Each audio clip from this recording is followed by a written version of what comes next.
বাংলাদেশকে ফুল ভেবে ভুল করেছে অস্ট্রেলিয়া। ফুল নয়, যেন অঙ্গার, জ্বলে ওঠা শিখা। দেশটার অনেকের কাছে যে নামগুলো ছিল অজ্ঞাত, এখন যেন তারাই গলার কাটা, তারাই উড়িয়ে দিচ্ছে রাতের ঘুম।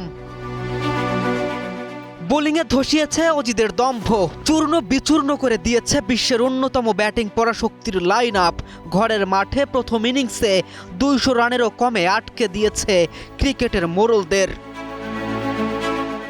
আর ব্যাটিংয়ে নেমেও রুখে দিয়েছে স্টার্ক কামিন্সদের মিসাইল তুল্য এক একটি ডেলিভারি। কখনো আবার কাউন্টার অ্যাটাকে করেছে সীমানা ছাড়া। চোখে চোখ রেখে লড়াই করা বোধ হয় এটাকেই বলে।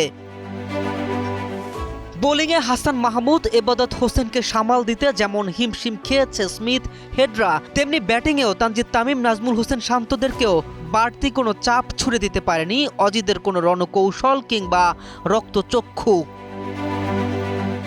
তামিম বীরত্বের শতক এসেছে লাল সবুজের ঘরে। ক্যাপ্টেন শান্ত শতক মিস করলেও খেলেছে 84 রানের এক মহাকাব্যিক ইনিংস। মুমিনুল মুশিদের দায়িত্বশীল ইনিংস সচল রেখেছে রানের চাকা। 153 রানে এগিয়ে থেকে দ্বিতীয় দিন শেষ করেছে বাংলার দামাল ছেলেরা। এখনো হাতে আছে 6টি উইকেট। ঠিকঠাকভাবে নিজেদের কাজটা করতে পারলে বলা চলে কপালে দুঃখ আছে ক্যাঙ্গারুদের।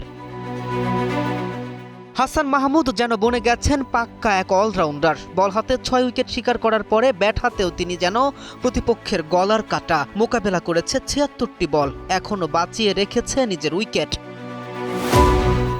স্টার্ক হ্যাজলউডদের একের পর এক ভয়ঙ্কর ডেলিভারি সামাল দিয়েছে শান্ত মেজাজে। প্রতিপক্ষ মেজাজ হারালেও বাংলার দামাল ছেলেরা সব সামলেছে শান্ত মেজাজে, ঠান্ডা মাথায়। যেন 10 মিলে করি কাজ, হারি জিতি না হিলাজ। ম্যাচ এখন পর্যন্ত যতটুকু গড়িয়েছে তাতে চালকের আসনেই বাংলাদেশ। আর বাকিটা সময় অপেক্ষা, হয়েও যেতে পারে ইতিহাস রচনা, আর সেটারই অপেক্ষায় গোটা দেশ। K M Rafin, news 24।